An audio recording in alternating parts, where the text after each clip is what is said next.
শুরু করা যাক তাহলে আজকের মূল আলোচনা। আজকে আমরা যে বিষয়ে নিয়ে আলোচনা করবো মাধ্যমিক ভূগোলের একটা অতি গুরুত্বপূর্ণ বিষয় ম্যাপ পয়েন্টিং। তো ম্যাপ পয়েন্টিং আমি এর আগে তোমাদের দিয়েছি যে কোন কোন ম্যাপ পয়েন্টিংগুলো ইম্পর্টেন্ট বা কোনগুলো করবে সেগুলো দিয়ে দিয়েছি, যারা দেখোনি তারা ডিসক্রিপশন বক্সে তোমরা দেখে নেবে। এইবার যেটা মূল ব্যাপার সেটা হচ্ছে এই ম্যাপ পয়েন্টিং কীভাবে করবো। দেখো, আমাদের প্রশ্নটা আমাদের একটু প্রথমে বুঝে নিতে হবে, তারপর আমরা ম্যাপ পয়েন্টিং দিকে যাব।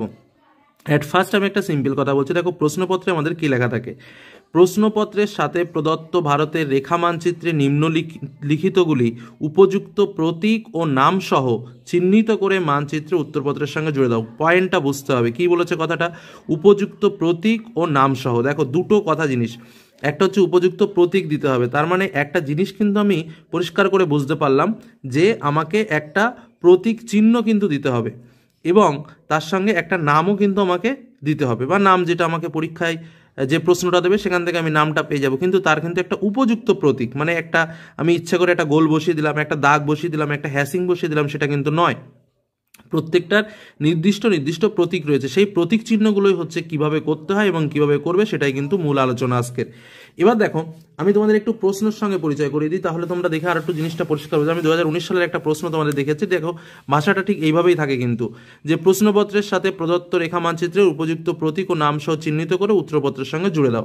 তাহলে একটা জিনিস আমরা এখান থেকে পরিষ্কার বুঝতে পারলাম যে আমাদের প্রতীক এবং নাম দুটো জিনিস একসঙ্গে জয়েন করলে আমরা পাবো।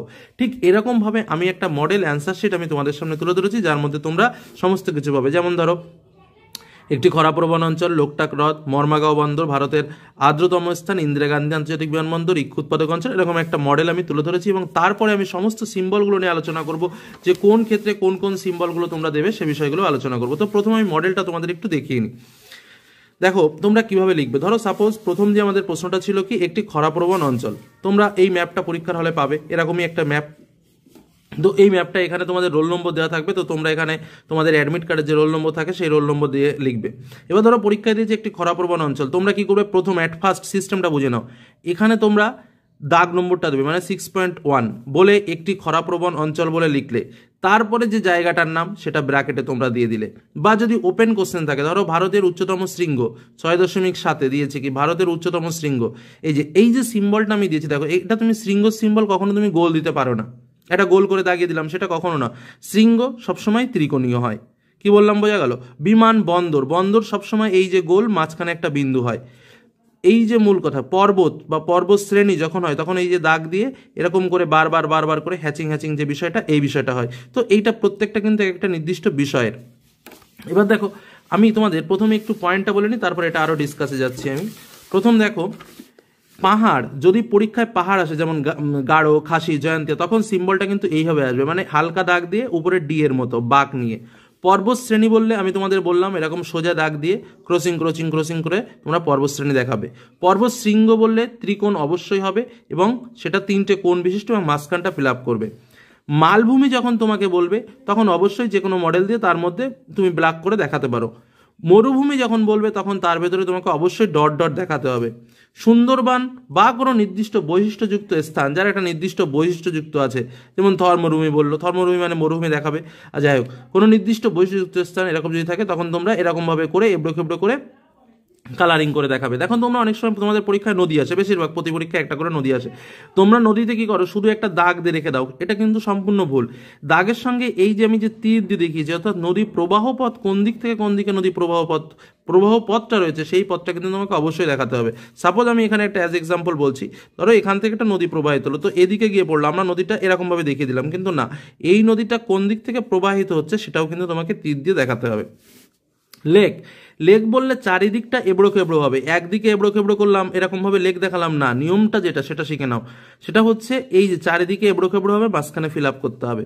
উপকূল সবসময় হ্যাচিং হবে। গিরিকাত, এই যে গিরিপথের যে জায়গাটা দেখো, এরকম হালকা বাঁকা করে সোজা দাগ নিয়ে আবার বাঁকা করা আছে, আবার এদিক থেকে হালকা বাঁকা করে সোজা দাগ নিয়ে এরকম বাঁকা করা আছে। তো গিরিপথ আসলে কিন্তু এই সিম্বলটা তোমাকে দেখাতে হবে। দেখো, এবার দেখো মজার জিনিস, তোমাদের ধরো কোনো অঞ্চল পরীক্ষা এলো, যে ধান উৎপাদক অঞ্চল, পাট অঞ্চল বা কোনো অরণ্য অঞ্চল, তো অঞ্চল যদি আসে তোমরা যে কোনো জায়গাটাকে দেখিয়ে যে কোনো প্রতীক চিহ্ন দিতে পারো, কেউ টিক দিতে পারো, কেউ ক্রস দিতে পারো, কিন্তু এরপরে কিন্তু ইন্ডেক্স করতে হয়, যেটা আমি এরপরে যাচ্ছি। এবার দেখো, তোমাদের যেটার একটা মোস্ট ইম্পর্টেন্ট আছে কেন্দ্র।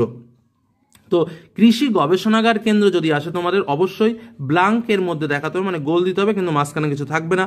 শিল্প, এবার দেখো শিল্পের আবার অনেক ক্রাইটেরিয়া, যেমন পাট শিল্প গোলের মাঝখানে ক্রোশ চিহ্ন, ইঞ্জিনিয়ারিং শিল্প এই যে সূর্যের মতো, লৌহ ইস্পাত শিল্প 4 কোণা মাঝখানে ফ্ল্যাপ, পেট্রোকেমিক্যাল শিল্প এই যে গোলের মাঝখানে গোল, কার্পাস হচ্ছে এই যে পঞ্চভুজ আকৃতির, rail engine just rail engine নির্মাণ কেন্দ্রগুলো এমনি জাস্ট গোল করে তোমরা দেখাও।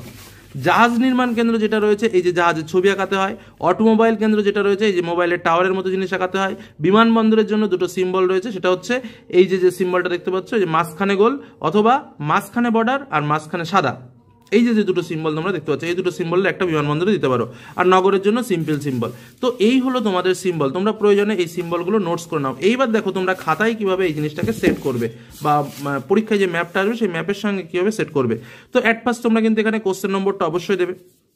এইবার দেখো আমি যে সিম্বলগুলো তোমাদের বললাম সেই সিম্বলগুলোর উপর ভিত্তি করে কিন্তু আমি এখানে লিখেছি যে 6.1 অর্থাৎ একটি খরাপ্রবণ অঞ্চল রাজস্থান, উচ্চতম শৃঙ্গ মানে আমি এই সিম্বল দেখিয়েছি, আঞ্চলিক বিমানবন্দর মানে এই সিম্বল দেখিয়েছি, পর্বত মানে এই সিম্বল, ইক্ষুৎপাদক অঞ্চল মানে হ্যাচিং। তারপরে দেখো আর্দ্রতম স্থান মৌসিন নামে একটা গোল করে দিয়েছি, লেকটাক হ্রদের সিম্বল দিয়েছি, পূর্ব ভারতের একটি লৌহ ইস্পাত কেন্দ্র আমি এই সিম্বলটা দিয়েছি, সুন্দরবন এই সিম্বলটা দিয়েছি, বুঝতে পারলে। এই যে জায়গাটা মর্মাগাঁও বন্দর, তো এখানে বন্দরের সিম্বলটা দিয়েছি। দেখো এইবার এইভাবে কিন্তু তোমরা ম্যাপ পয়েন্টিংটা করবে, এটাই কিন্তু মূল থিম আমি যেটা বলতে চাইছিলাম। আরেকটা জিনিস যেটা হলো শুধু ম্যাপ পয়েন্টিং এইভাবে করে দিলে হবে না, এর পাশে যে জায়গাটা আছে অর্থাৎ এই যে জায়গাটা অথবা এই পাশে যে জায়গাটা আছে এর অথবা এর উল্টো দিকে যে জায়গাটা তোমাদের থাকবে, এই যে ফাঁকা জায়গাটা থাকবে, এই 3 জায়গার মধ্যে যে কোনো এক জায়গা তোমাকে ইন্ডেক্স বা সূচক তোমাকে করতে হবে। এটাই কিন্তু নম্বর পাওয়ার মূল জিনিস। দেখো প্রত্যেকেই কিন্তু প্রশ্নটা ভালো করে তোমাদের প্রথমেই আমি বলেছি উপযুক্ত প্রতীক চিহ্ন সহ নাম, তাহলে তোমার যে মূল উত্তর সেটা কিন্তু এই যে চিহ্নটা এটাই কিন্তু উপযুক্ত প্রতীক চিহ্ন, আর নামটা কিন্তু এই। তুমি একটা জায়গা দেখিয়ে দিলে শুধু নাম হলো, প্রতীক চিহ্ন কিন্তু হলো না। অতএব নম্বর পাওয়ার জন্য প্রশ্ন যেমন বলে তেমন কি কিন্তু অ্যান্সার করা উচিত যে প্রতীক চিহ্ন সহ নাম। তো এইটা হলো প্রতীক চিহ্ন, এটা হলো নাম, এটা প্রতীক চিহ্ন, এটা হলো নাম। তো এই প্রতীক চিহ্নের কথা কিন্তু প্রশ্নে বলা হয়। তোমরা এবড়ো খেবড়ো করে যা খুশি একটা গোল ডাব্বা দিয়ে দিলাম আর আমার হয়ে গেল না, সেটা কিন্তু কখনো নয়। এবার দেখো সূচকের ক্ষেত্রে এখানে যেটা রয়েছে একটু ভালো করে দেখে নাও। তোমরা যেটা করবে যে একটি খরাপ্রবণ অঞ্চল বলে যে জায়গাটা রয়েছে, এই যে মানে প্রত্যেকটা ঠিক 1 থেকে 10 পর্যন্ত আমি লিখে নিয়েছি এবং তার জন্য কোন কোন সিম্বলটা দিলাম আমি বক্স করে কিন্তু এখানে দেখিয়ে দিয়েছি। তো এইটা হলো মডেল। তাহলে আমরা যে মডেলটা শিখলাম আজকের আলোচনার মধ্যে সেটা মূলত হলো কি, আমরা কোশ্চেন নম্বর দেব, উপরে রোল নম্বর দেব, প্রত্যেকটা পয়েন্ট করব, পয়েন্টের পাশে দাগ নম্বর এবং সম্পূর্ণ কথাটা লিখবো, এবং ব্র্যাকেটে যদি এরকম অঞ্চল থাকে যে একটি খরাপ্রবণ অঞ্চল, জায়গা যদি নাম দেওয়া না থাকে আমরা সেই জায়গাটা ব্র্যাকেটে দিয়ে দেবো, বা ওপেন কোশ্চেন আরাবল্লী পর্বত হলে ডাইরেক্ট যেটা আছে সেটা লিখে দিলাম। আর যদি আননোন ফেসের কোশ্চেন হয় মানে আমাকে উত্তরটা বলেনি, উত্তরটা বের করে ম্যাপ পয়েন্টিং করতে হবে, তখন আমরা জায়গায় অ্যান্সারটা লিখে দেবো। এইভাবে সব ম্যাপ পয়েন্টিংগুলো করব এবং তারপরে অবশ্যই ইন্ডেক্স করব, এবং যে ম্যাপ পয়েন্টিংগুলো আমাদের প্রশ্নে দেবে সেই ম্যাপ পয়েন্টিংগুলো অবশ্যই আমি যে কথাগুলো বললাম যে মূল যে সিম্বলগুলো রয়েছে এই সিম্বলগুলোর প্রয়োগ করব, এবং অঞ্চল ভিত্তিক এই সিম্বল, হ্রদ ভিত্তিক, উপকূল, গিরিপথ, নদী, সমস্ত কিছু কিন্তু আমি তোমাদের সামনে বলে দিলাম, যেগুলো সাধারণত তোমাদের পরীক্ষায় আসে সেই সমস্ত বিষয় নিয়ে আজকে কিন্তু আমি তোমাদের সামনে তুলে ধরলাম। তো এইভাবে তোমরা প্র্যাকটিস করো এবং পরীক্ষার খাতায় এইভাবেই তোমরা সেট করো, তাহলে দেখবে যে ম্যাপ পয়েন্টিংয়ে 10-এ 10 পেতে কোনো রকম বাধা থাকবে না।